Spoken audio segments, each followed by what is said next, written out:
Chef Last Jars ang hatid ng ating crafty squad. Sining ang magniningning dito sa Artsy Crafty! Artsy Craftsy. Sabado, alas 10:30 ng umaga. Dito lang sa inyong People's Television.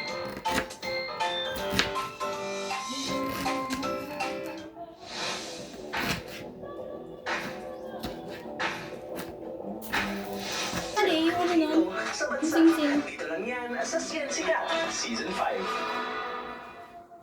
Mga serbisyo ng pamahalaan ipararating. ကိုချက်စီတဲ့စနစ်မျိုးလုပ်မယ်ဆိုလို့ထိန်းသိမ်းတော့ချက်ဖို့ချက်တော့မှာပါဒါကြောင့်ကျွန်တော်တို့ကဆော်ရပါတယ်နောက်တစ်ခုကကျွန်တော်တို့ဒီညောင်လေးရောပေါ်တဲ့တန်တွေကိုလည်းမနက်ပြည့်နေလို့ကျွန်တော်တို့ဒီငွေနဲ့ပတ်သက်နေတာဒီထူကြတဲ့အကောင့်မျိုးစိတ်ကိုကျွန်တော်ဒီစုံအုပ်စုကိုတာအုပ်စုကိုနောက်တစ်ခုကကျွန်တော်တို့အောက်ချင်းငွေမျိုးစိတ်ကိုစုကိုအားလို့သိရှိလို့ကျွန်တော်မနက်ပြည့်ပါတယ် ကျွန်တော်ကြီးတွဲကိစ္စပြီးမဲ့တော့ကိုကျွန်တော်တို့နိုင်ငံတော်ရဲ့အစိုးရပြည်သူ့လုပ်ငန်းကိုဆောင်ရွက်တယ်လို့ပဲဒါကကျွန်တော်တို့အစိုးရပုတ်တဲ့အခြားသောအဖွဲ့အစည်းဖြစ်တဲ့ ASEAN Center for Biodiversity တို့မှာလည်းကျွန်တော်တို့ပြည်သူ့လုပ်ငန်းတွေပညာရေးလုပ်ငန်းတွေနဲ့သူပြည်သားလုပ်ငန်းတွေတို့ကိုရန်ကုန်မြို့ပတ်ပိုးခြင်းတော့ပညာပတ်ပိုးခြင်းတွေကိုဆောင်ရွက်ရရှိပါတယ်ကျွန်တော်ကြီးတွဲကိစ္စပြီးမဲ့တော့ကအာဆီယံဝင်နေဝင်သတ်မှတ်ထားတဲ့အတွက်အာဆီယံအဆင့်အရေးကြီးတယ်လို့ပဲကျွန်တော်တို့လက်ရှိချိန်မှာတော့ကျွန်တော်ကြီးတွဲကိစ္စပြီးမဲ့တော့ကမ္ဘာအမွေလေးဖြစ်သိကြဖို့ဆောင်ရွက်ရရှိပါတယ်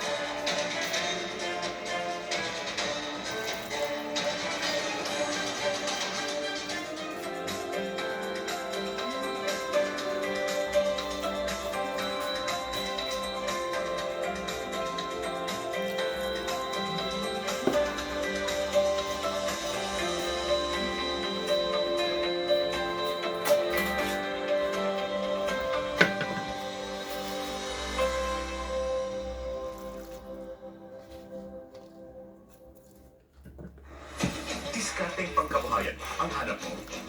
Magnegosyo na sa agrikultura gamit ang makabagong kaalaman.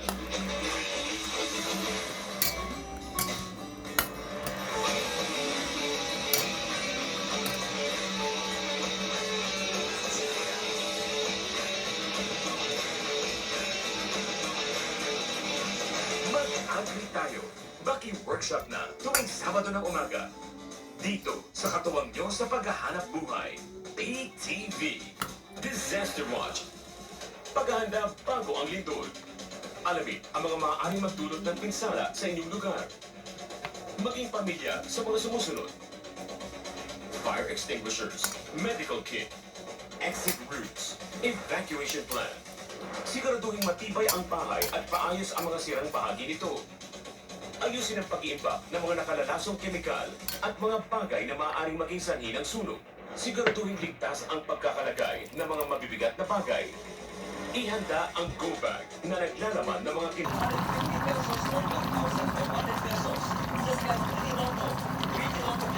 Nice!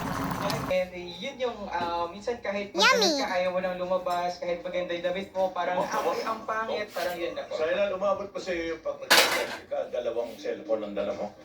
Opo.